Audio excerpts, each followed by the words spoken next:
Would you kill for God? Sorry for the delay. Got hung up in something. I do apologize for that. We're back with more broadcast excellence. I'm Jeffrey Daugherty, the Christian Whistleblower, 20-year licensed minister, formerly Bible college graduate, and veteran of over 100,000 hours, real-time hours of study in the biblical scriptures. Good to see each and every one of you here. And I'm asking a question today. Would you kill for God? Oh, Jeff, don't be ridiculous. We know that this whole killing for God thing, that's just something that the Muslims do.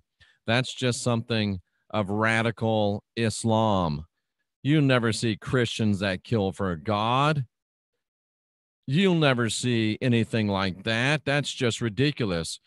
Pay no attention to the Crusades, where many Christians killed for God. Pay no attention to the Salem witch trials, when many people killed for God. Pay no attention to these type of things. Pay no attention to the march of Roman Catholic Christian Rome across the old world, converting at the edge of the sword and killing those that wouldn't. Pay no attention to any of that. Of course, that's kind of what we're talking about, but we're going to get into more of it right now. Would you kill for God? And what kind of a God would ask you to kill? And what are some of the implications of when he did ask people to kill in the scriptures of his own confession? What are some of the implications of those situations? Let me remind you of one right now. And this is probably going to be a bit of a shorter show, but you know what? You don't have to talk long to talk eloquently, do you? This is the book of Hebrews. It's written by the Apostle Paul. And I know I say this a lot, but I think I need to say it a lot more.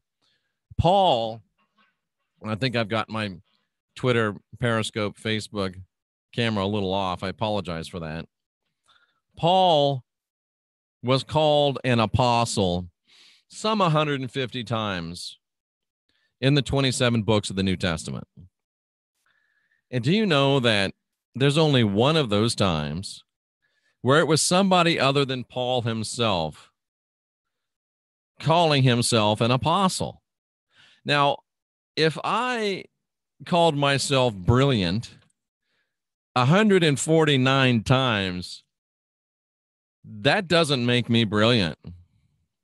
If I called myself 6'4" 150 times, that will not make me 6'4". I'll still be 5'10" and of perhaps slightly above average intelligence.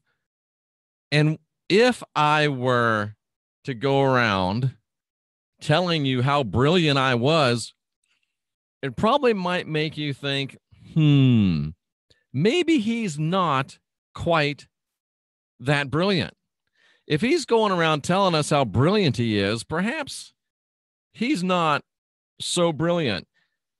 And if Paul's going around 150 times telling people, 149 times, but what's one time between friends? 149 times, I'm an apostle, the Apostle Paul. I remember when I was just a baby preacher, and I got my license from the Assemblies of God, and I was introducing myself as Reverend Jeff Daugherty, and I shook this preacher. I'm Reverend Jeff Daugherty. He just kind of smiled and laughed like, what an idiot. And you know what? He was right. So the fact that dude called himself, I'm an apostle, 149 times shows that he probably wasn't. And that 150th time, it was John, who was an apostle, that called him an apostle, but called him a false apostle. Revelation chapter 2, in case you're wondering. So Paul wrote Hebrews. I said all that just to say that Paul wrote Hebrews, and indeed he did. And this, when we're talking about would you kill for God, the story of Abraham and Isaac. By faith, Abraham, when he was tried, offered up Isaac. And he that had received the promises offered up his only begotten son, of whom it was said that in Isaac shall thy seed be called, accounting that God was able to raise him up even from the dead, whence also he received him in a figure. What do you say we take a look at this little verse, this little gem? And this is the faith chapter. How faithful all these wonderful people are. Faith chapter. Let's look at this and let's move this out of my way. Oh, I can do a polling. Add a question. Oh, sorry. I'm not going to do that now. Cancel. Sorry about that.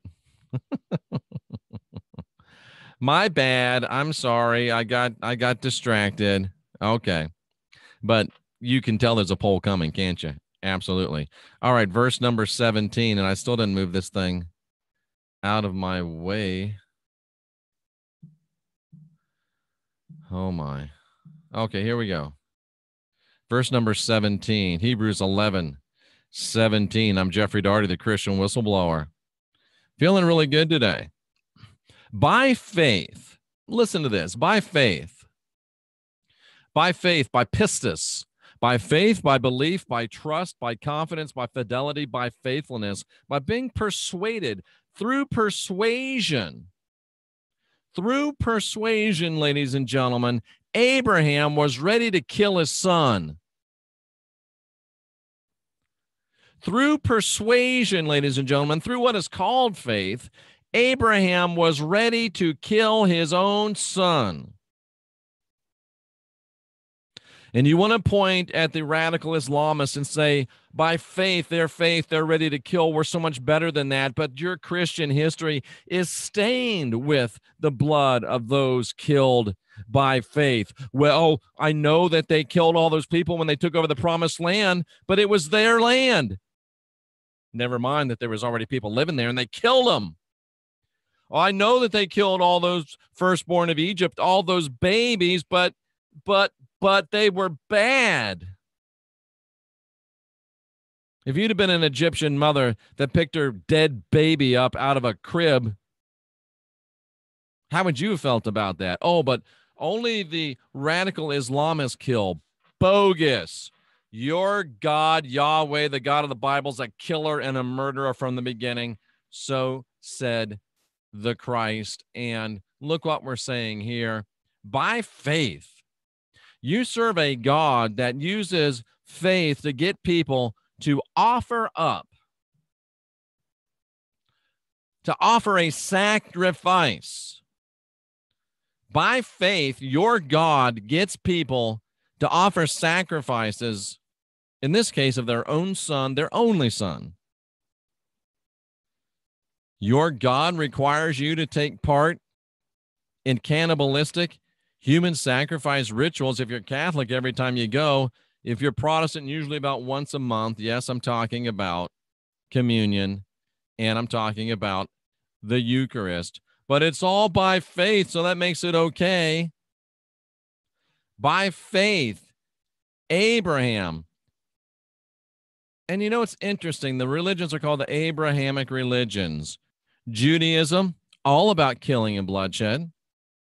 Christianity, all about killing and bloodshed. Islam, all about killing and bloodshed. What's the common denominator of all of those religions? They like to kill and they like to consume blood and flesh. And oh, by the way, the Jews may call him G-D. The Christians might call him the Lord. Our Muslim friends might call him Allah, but it's the same fella. It's the same dude doing the same deeds. Abraham offered up Isaac, his only son, but it was by faith. If you serve a God that so inspires you with faith that you'd kill your son, quit serving that God. And if you serve a God that accepted the faith of a man willing to kill his own son, quit serving that God. He's bloodthirsty. He's demented. He's deluded. He's a horrific energetic entity. Can you imagine? Oh, look at Abram. He's going to kill that little bastard. Yeah, he's willing to do it. Look at him. He is willing to kill that kid for me. He's willing to kill that kid. I love this guy. He's willing to kill that kid. Scary? That's your God. So he was being tested. Being tested. What does that mean? Being tempted, being tested, being tried. What does that say again? What does that say again? What does that say again? By faith, Abraham, when he was tested and tried, by who? Whom was he tested and tried by? Who told him to offer up Isaac? I'll wait.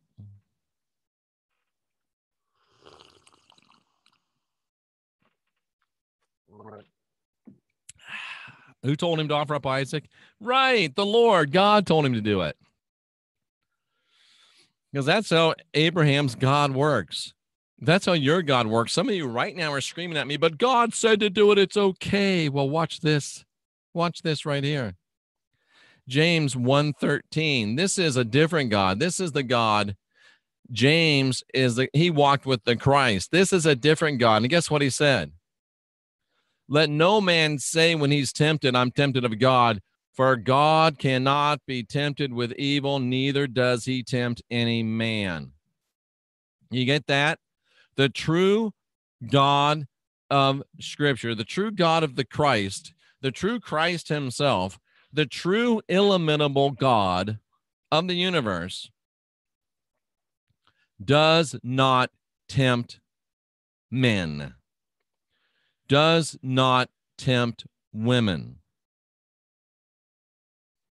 The real God of the universe doesn't tempt man, but the God of the Bible does tempt men and tempts men to kill their only sons.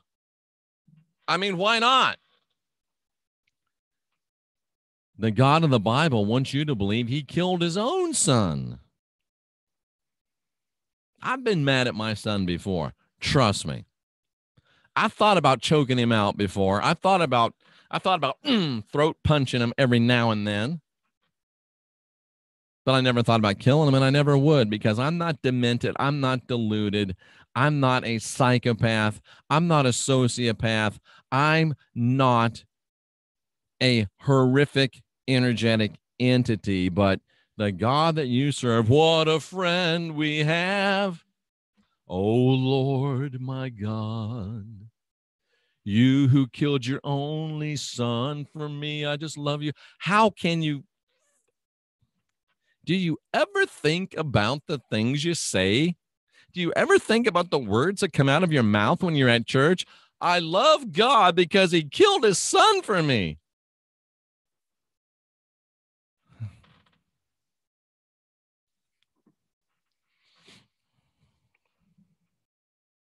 And that's not even the surprising part here.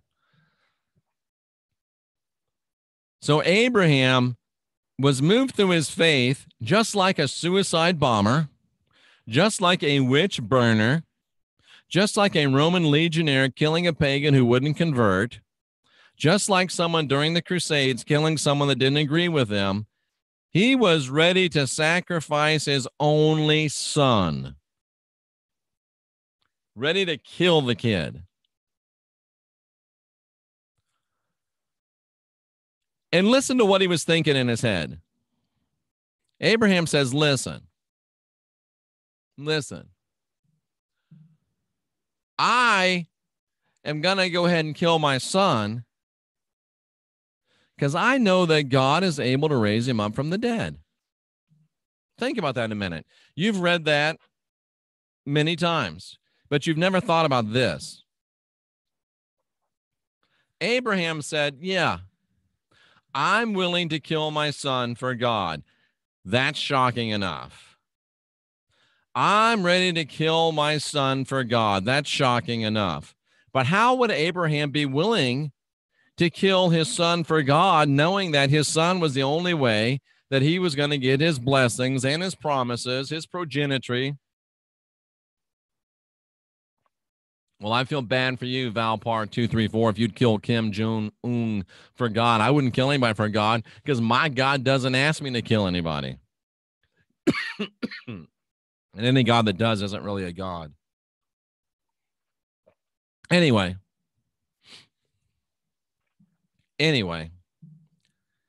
what he said was,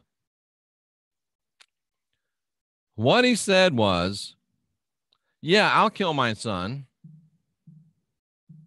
I will kill my son. I will kill my son.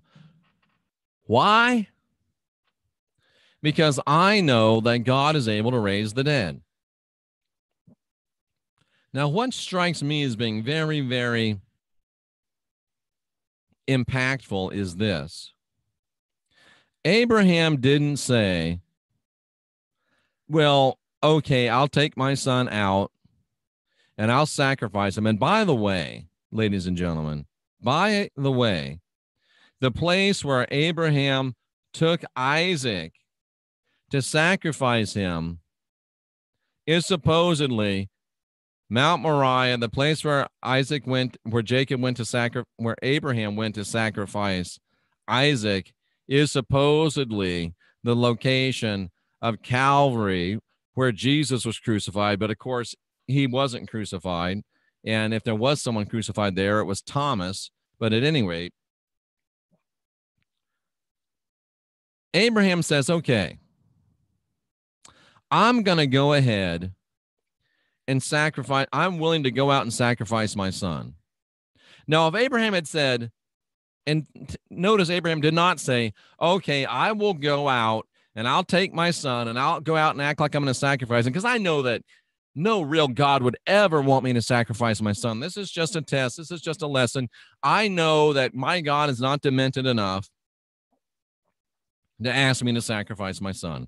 I know my God is not devilish enough to ask me to sacrifice my son. I know that my God would never, ever be murderous and monstrous enough to ask a man to kill his own son. But that's not what Abraham said. Abraham said, I'll go ahead and kill my son because I know God can raise him from the dead. What does that tell you, ladies and gentlemen? It tells you Allah is a killer too, and so was Muhammad. So they're no better than Jehovah. They're no better than Yahweh. They're all the same Abrahamic killing, murdering menace. Killing, murdering menace. So what that tells you, the fact that Abraham didn't say, listen, I'll go through this because I know there's no way God would want me to kill my son. What Abraham said was, okay, I'll go kill him because God will raise him from the dead. What is that telling you? That's telling you that killing kids for God was commonplace. My God is the inexpressible one. Yeah, Jesus loves you so much, he wants you to kill people for him.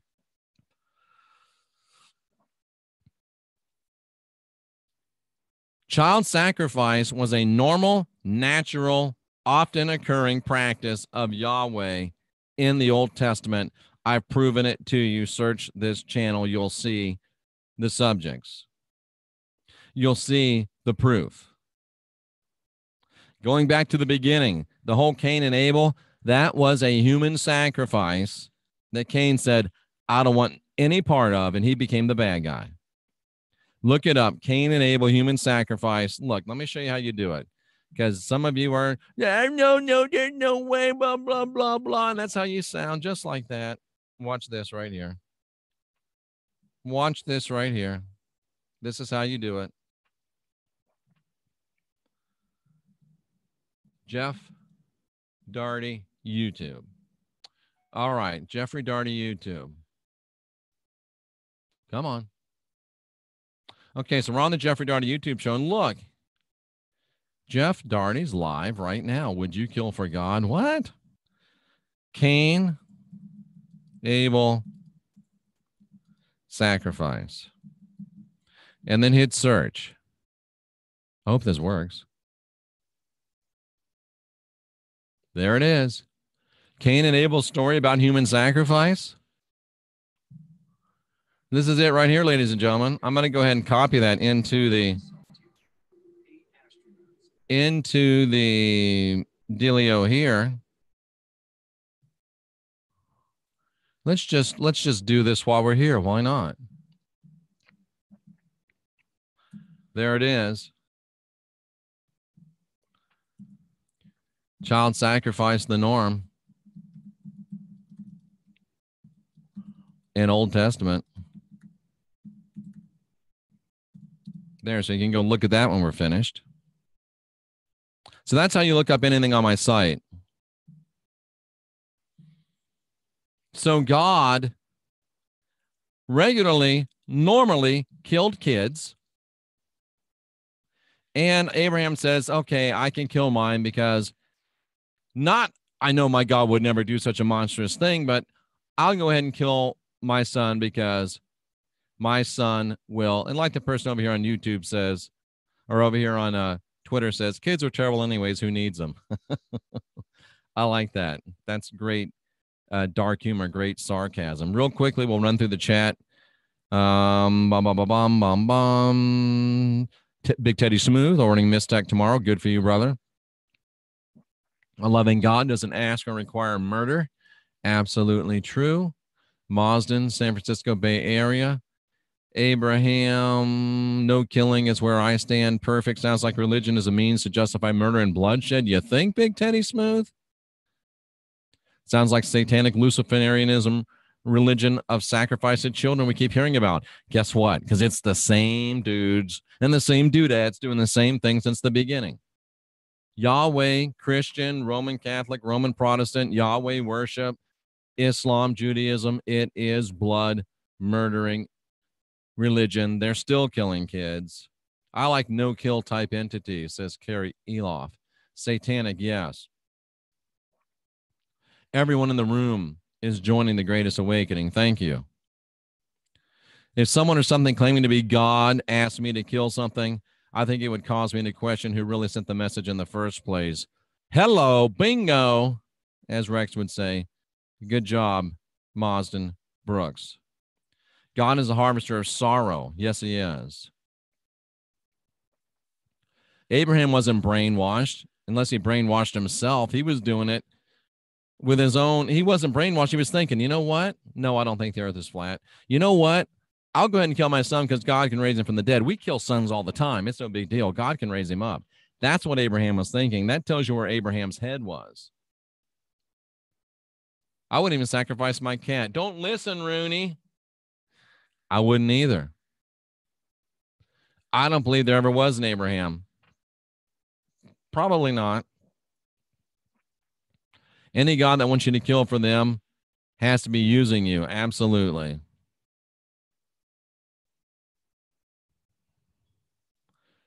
How do any of us recovering Christians justify remaining? I agree with you 100%.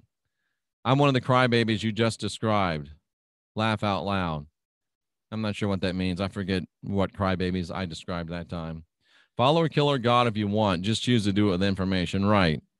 No murder or you will be trapped again. I see Rex just went live, and I know a lot of you want to go over there. So we're going to go ahead and end this, and not really because Rex went live, but because I'm finished. But think about this, ladies and gentlemen. Think about this, ladies and gentlemen. Think about this, ladies and gentlemen, and stay on track. Stay on track. If I remove your comments, it's because you're straying from the subject at hand, and we want to focus on the subject at hand so people can get answers on the subject at hand. I'm Jeffrey Daugherty, the Christian Whistleblower. Would you kill for God? And why do you still have a God that wants you to kill, blesses you for killing? And why would you continue to worship a God and a religion that encourages and puts a guy in its heroes of the faith. That's what this is. I mean, look at this. Faith, the great faith chapter, Hebrews 11. The heroes of faith. I don't think I showed you this. The heroes of faith. Hebrews chapter 11. Abraham is in the heroes of faith because he was willing to sacrifice his own son. And that makes him a hero of the faith that many of you still embrace. How's that make you feel? Jeffrey Darty, Christian whistleblower. Sometimes you got to get mad before you can get right. Unindoctrinate yourself. We'll see you again real soon.